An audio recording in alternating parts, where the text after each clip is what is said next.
যখন রাতের পর রাত ইন্টারনেটে চ্যাট করা হয় এবং শরীর খারাপ হয়ে যায়, তখন সব মাদের একটাই কথা থাকে, আই ফয়সাল, এদিকে আয়। কি ব্যাপার, শুকায় যাচ্ছিস কেন দিন দিন? নেশা শুরু করছিস না? নেশা করিস? নেশা? কি ব্যাপার আম্মু, ফালতু কথা বললো না তো। নেশা কেন করব? রাত্রে বসে বসে কাজ করতে হয় না?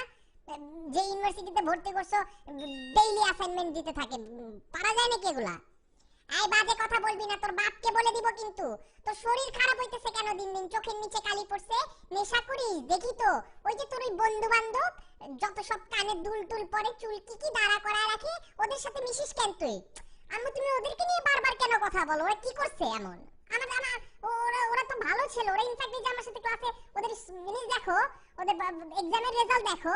এই তোকে মানা করে দিতেছি কিন্তু, কালকে থেকে তোর আব্বাকে বলে বাসায় নেট বন্ধ করে দিব। অনেক সহ্য করছি কিন্তু, সংসারে আসার পর থেকে তুই, তোর বাবা, তোর বোন অশান্তিতে রাখছিস আমাকে।